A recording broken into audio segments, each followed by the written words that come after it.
আপনারা মায়েরা কদিন পরে জামাই ষষ্ঠী করবেন তো ভালো করে শুনে নেন। জামাই ষষ্ঠী মানে জামাইকে বাড়ি দিলে বাবা ভালো মন্দ শুধু খাওয়ানো নয়। এই জামাই ষষ্ঠীর আরো একটা নাম হলো অরণ্য ষষ্ঠী। এটা জ্যৈষ্ঠ মাসের শুক্লা পক্ষের ষষ্ঠী তিথি বাবা। এই যে ষষ্ঠী তিথি, এই তিথিটা যেহেতু এবছর এই যে বললাম মল মাসের কারণে আষাঢ় মাসের 5 তারিখে পড়ে গেছে জামাই ষষ্ঠী। এই যে জামাই ষষ্ঠী হবে, আমার মায়েরা যারা ষষ্ঠী করবেন তারা ভালো করে শুনে নেন। ষষ্ঠী মানেই শুধু খাওয়া দাওয়া নয়, একটু ভালো করে শুনে জানবেন। একটা সময় আমাদের ভারতবর্ষের একটা নিয়ম ছিল, রীতি ছিল, এই জামাই ষষ্ঠী না হলে মেয়েকে বিয়ে দেওয়ার পরে যতদিন না মেয়ের সন্তান আসবে গর্ভে, ততদিন মেয়ের শ্বশুর বাড়িতে মেয়ের বাপের বাড়ি থেকে তার আত্মীয় স্বজন বা বাবা মা তারা যেতে পারবে না, মেয়ের সঙ্গে কোনো রকম ভাবে দেখা করতে পারবে না। তখন তারা শুরু করলো যে বিবাহের পরে মেয়ে যতদিন না সন্তান হচ্ছে ততদিন তাহলে মেয়েটাকে দেখতে পারবো না, জন্ম দিয়ে যাকে বিয়ে দিলাম কষ্ট হবে না। তখন তারা ঠিক করলো যে জ্যৈষ্ঠ মাসের যে ষষ্ঠী তিথি, মা ষষ্ঠী তো তাকে সন্তুষ্ট করলে তাহলে সন্তান আসে, তাহলে আমরা বরং জামাই মেয়েকে নিমন্ত্রণ করে যদি ডেকে আনি, তাহলে ষষ্ঠী পুজো যখন করা হবে মা ষষ্ঠীকে আহ্বানে জানাবো, তাদেরকে মেয়ে জামাইকে ডেকে তাদের মাথায় আশীর্বাদ করে বলবো যে হে মা ষষ্ঠী, কৃপা করে যেন আমার মেয়ের ঘরে একটা সন্তান আসে। তাহলে আশীর্বাদটাও হলো, আমার মেয়ের কল পরিপূর্ণও হলো, আবার মেয়ের সঙ্গে আমাদের দেখাটাও গড়ে উঠলো। এটাই ছিল তৎকালীন দেশে ভারতবর্ষের এটাই নিয়ম ছিল বাবা। আরো একটা এই জামাই ষষ্ঠীটাকে অরণ্য ষষ্ঠী বলার কারণ আছে বাবা। বনের ভিতরে মা ষষ্ঠী কৃপা করেছিলেন তাই, মানে একটা বাড়িতে বনেদি বাড়িতে সেই বাড়ির ছোট বৌমা সে ছিল প্রচন্ড লোভী। যখনই রান্না বান্না হতো, ওই রান্না হলেই বাবা নিজেই মাছ ভাজা খেয়ে নিয়ে বিড়ালের নামে দোষ দিত। হ্যাঁ, শ্বশুর শাশুড়ির বাড়ি বলে কথা, মাছ ভাজা লুকিয়ে লুকিয়ে নিজে খেত। আর ওই শাশুড়ি মা জিজ্ঞেস করলে বলতো তোমার বাড়িতে বিড়ালটা রয়েছে এই সারাক্ষণ মাছ ভাজা খায়। এখন মায়েরা এটা মজার বিষয়, কিন্তু এটা থেকেই এসছে এইটা, এই রীতিটা। এখন শাশুড়ি ভাবি এই বিড়ালটা হলে খুব খারাপ, বিড়ালকে এখন যাতে তাতে মারে বাবা, কারণ বিড়াল তো সব মাছ ভাজা গুলো খায়। এখন বিড়ালটা হলে কার বাহন মায়েরা? মা ষষ্ঠীর বাহন। মা ষষ্ঠী মনে বড় কুপিত হয়। কুপিত যখন হয়, এই যে বধূটা, যে গৃহবধূ, যে কিনা প্রত্যেক দিন এই কথাগুলো বলে, নিজেই লুকিয়ে খায়, নিজেই বিড়ালের নামে দোষ দেয়, এর একটা পুত্র সন্তান ছিল। এই পুত্র সন্তানটা একদিন বনের ভিতরে কোথায় হারিয়ে যায় বাবা। বউটা বড় কষ্ট পেল, মনে মনে বুঝতে পারলো যে আমি মা ষষ্ঠীর বাহনের নামে প্রত্যেক দিন দোষারোপ করার কারণেই মনে হয় আমার ছেলেটাকে আমি আর খুঁজে পাচ্ছি না। কাউকে না জানিয়ে বনের ভিতরে গিয়ে একদিন মা ষষ্ঠীর নাম ধরে কাঁদছে আর বলছে হে মা ষষ্ঠী, আমি যে ভুল করেছি এই ভুলের কারণে হয়তো আমার সন্তানকে আমি ফিরে পাচ্ছি না। মাগো, কৃপা করে যদি তুমি আমার সন্তানকে ফিরিয়ে দিতে পারো, তাহলে আমি তোমার বাহনের নামে যা যা মিথ্যে বলেছি আর কোনোদিন সেই মিথ্যে বলবো না মা, আমি সমস্ত ভুল স্বীকার করব। মা ষষ্ঠী বনের ভিতরেই দেখা দিলেন, ওই জন্য নাম হয়ে গেল অরণ্য ষষ্ঠী বাবা। বনের ভিতরে দেখা দিলেন, দেখা দিয়ে বললেন ঠিক আছে তুমি বাড়ি ফিরে গিয়ে তোমার সন্তানকে আমি ফিরিয়ে দেবো। সন্তানটিকে ফিরিয়ে দিলেন, মা ষষ্ঠী নিজে কোলে করে এনে ফিরিয়ে দিলেন তার ছেলেকে। বললেন শোনো মা, তুমি বাড়ি ফিরে গিয়ে তোমার শাশুড়িকে তাহলে আমার বাহনের নামে যা এতদিন নিন্দা করেছো সত্যি কথাটা খুলে বলে বলে। এখন আমার কিচ্ছু করার নেই। বাড়িতে গিয়ে শাশুড়িকে সমস্ত শ্বশুর বাড়ি সবার সামনে যখন বললো যে ওই বিড়ালটা কোনোদিন আসলে মাছ ভাজা খেত না, সব আমিই খেতাম, শ্বশুর শাশুড়ি প্রচন্ড রেগে গেল, বলে দিল এইরকম দুরাচারী যে কথাবার্তা যে মেয়ে বলে, আজ থেকে তোমার বাপের বাড়িতে যাওয়া বন্ধ হয়ে গেল, আর কোনোদিন তুমি যেতে পারবে না। তখন সে মনের দুঃখে বাড়িতে কাঁদতো। মা ষষ্ঠী তাকে আবার স্বপ্নাদেশ দেখালো যে তোমার পিতামাতাকে বলো জামাই ষষ্ঠী করতে, যদি জ্যৈষ্ঠ মাসে যদি ষষ্ঠী পূজায় যদি ডাকা হয় তাহলে তোমার পিতামাতার সঙ্গে তোমার দেখা হবে। আবার মা ষষ্ঠীর কৃপায় বাড়িতে গেল এবং বাড়িতে গিয়ে তার বাবা পিতা মাতাকে যখন সবকিছু জানানো হলো, তার পিতা মাতা সুন্দরভাবে ওই ষষ্ঠীর দিনে জামাই মেয়েকে ডেকে জামাই ষষ্ঠী পালন করলেন। তাহলে মায়েরা, জামাই ষষ্ঠীর দিন আপনারা কি করবেন? যেদিন জামাই মেয়ে আসবে, মানে আষাঢ়ের 5 তারিখে তার আগের দিন ঘরের ঈশান কোণে একটা তামার ঘটিতে আমের পল্লব রেখে গঙ্গা জল দিয়ে রাখবেন। জামাই মেয়ে যেই আসবে মাথায় জলের ছিটা দিয়ে দেবেন। কোথায় থাকবে বললাম? ঘরের ঈশান কোণে। এমনকি সমস্ত ফল আহার আদি দিয়ে জামাইকে সুন্দর করে সেবা দেওয়ার আগে বাড়িতে কিন্তু অতি অবশ্যই মা ষষ্ঠীর পূজা করবেন। আপনার ঘরের যেন আপনার ছেলে মেয়ে, তার যদি সন্তান হয় খুব ভালো, তাহলে সন্তানের মনস্কামনা, সন্তানের সুস্থতা কামনা করবেন। আর যদি সন্তান না হয়, সন্তান যাতে আপনার মেয়ের ঘরে বা আপনার ছেলের ঘরে ঘরে আসে, আপনি সেইটাই চাইবেন মা ষষ্ঠীর কাছে।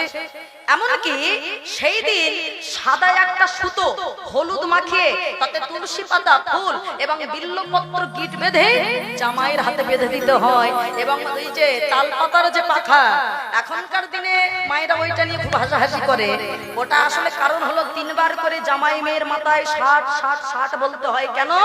কারণ হচ্ছে আমার জামাই মেয়ের যাতে দীর্ঘায়ু কামনা হয়।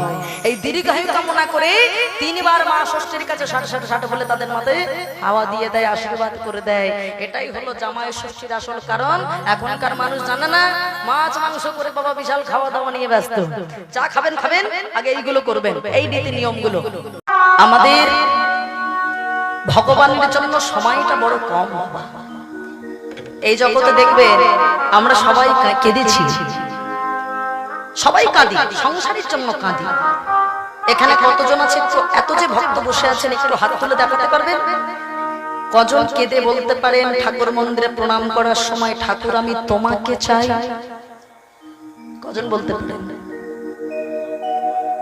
দেখেছেন কারোর হাতটার উঠলো না বাবা। আমরা সবাই প্রণাম করে ঠাকুরের কাছে বলি, ঠাকুর তুমি আমায় সুখ দাও, শান্তি দাও, ছেলে দাও, মেয়ে দাও, শুধু দাও দাও। একবারও বলিনি ঠাকুর কোনো কিচ্ছু নয়, তোমাকে চাইতে পারি।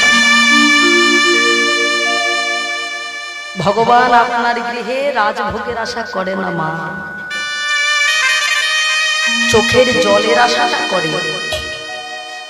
ভগবান কি ভালোবাসে? আপনারা তো বাড়িতে গোপাল সেবা দেন, কোনদিন দেখেছেন গোপাল কিছু সেবা করেছে? করে না। ভগবান বলেন ভালোবেসে কেউ যদি বিষ দেয় আমি সেটাও খেতে পারি, যেমন দিয়েছিল পুতনা রাক্ষসী।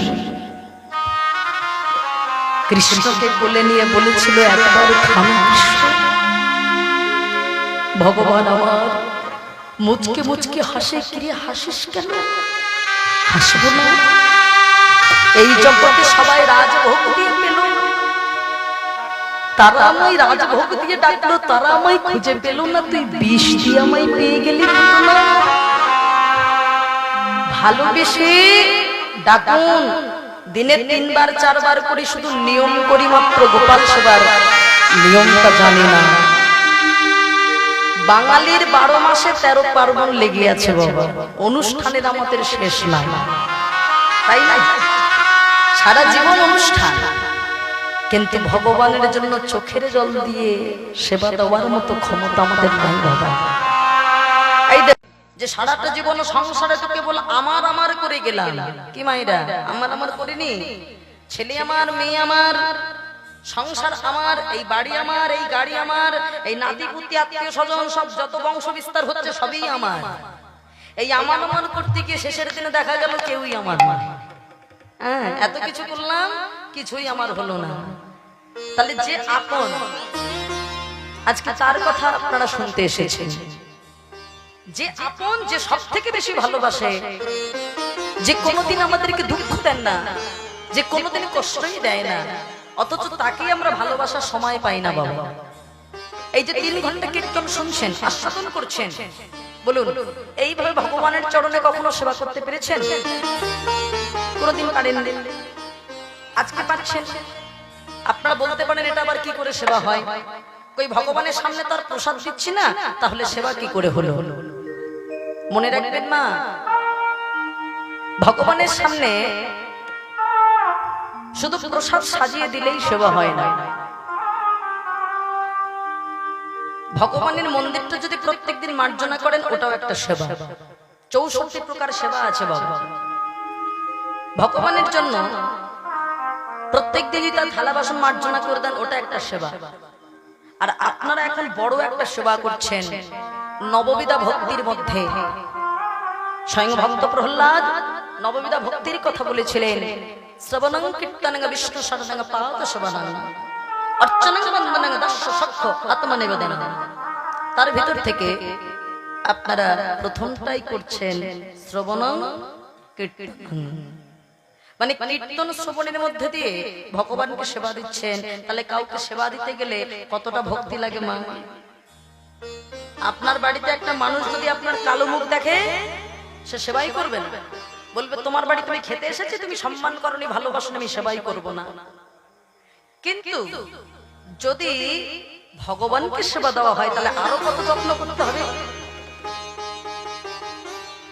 তাকে আদর করতে হবে, তাকে ভালোবাসতে হবে। ভগবান আদরে বাধা পড়ে বাবা, ভালোবাসায় বাধা পড়ে, টাকায় বাধা পড়ে না। ভালোবাসায় বাস করে মোর কৃষ্ণ প্রাণধন, তাকে পেতে গেলে করতে হবে ভালোবাসারও আয়োজন। ভালোবাসা বাসা, বাসা কোনটা ভালোবাসা? বাসা অর্থাৎ হলো ঘর। আগে এই জায়গাটা ভালো ঘর বানাও। ভগবান বলেনি আমার মন্দির করে দিতে হবে, ভগবান বলেনি আমার রাজপ্রাসাদের অনেক সুন্দর মন্দির নির্মাণ করতে হবে, কিচ্ছু বলেনি। কিন্তু একটা ঘর অবশ্যই বানাতে হবে, সেটা হলো হৃদয় ঘর। যে ঘরে থাকতে আমি বড় ভালোবাসি, এই ঘরে যদি থাকতে পারো, আমাকে জায়গা দিতে পারো, তবেই কৃপা হবে, তার আগে হবে না। মানি না মানো দেন, সবাইকে মান করতে জানতে হবে। কেমন আমরা কেমন করি বাবা, দেখবেন যার একটু টাকা রয়েছে আমরা তাকেই চেয়ারটা দিই, বাবা আসুন আসুন বসুন। আর যার টাকা নেই সে অনেক শিক্ষিত, অনেক জ্ঞানী গুণী, আমরা তাকে মান করতে চাই না। এটা করলে হবে না। অমানি না মানদেন কীর্তনে সদায় হরি, সদায় সর্বদাই তোমার মুখে কৃষ্ণ নাম থাকবে। আন কথা না বলে সবাই মিলে একবার দুটি বাহু তুলে একসঙ্গে গাইবেন। আপনারা বলতে পারেন এটা আবার কি করে সেবা হয়? ওই ভগবানের সামনে তার প্রসাদ দিচ্ছি না, তাহলে সেবা কি করে হলো? মনে রাখবেন মা, ভগবানের সামনে শুধু প্রসাদ সাজিয়ে দিলেই সেবা হয় না। ভগবানের মন্দিরটা যদি প্রত্যেকদিন মার্জনা করেন ওটাও একটা সেবা। 64 প্রকার সেবা আছে বাবা। ভগবানের জন্য প্রত্যেক দিনই তার থালা বাসন মার্জনা করে দেন, ওটা একটা সেবা। আর আপনারা এখন বড় একটা সেবা করছেন নববিধা ভক্তির মধ্যে। স্বয়ং ভক্ত প্রহ্লাদ নববিধা ভক্তির কথা বলেছিলেন। শ্রবণং কীর্তনং বিষ্ণু শরণং পাদ শোভনং অর্চনং বন্দনং দর্শ সখ্য আত্মনিবেদনং। তার ভিতর থেকে আপনারা প্রথমটাই করছেন শ্রবণং কীর্তন, মানে কীর্তন শ্রবণের মধ্যে দিয়ে ভগবানকে সেবা দিচ্ছেন। তাহলে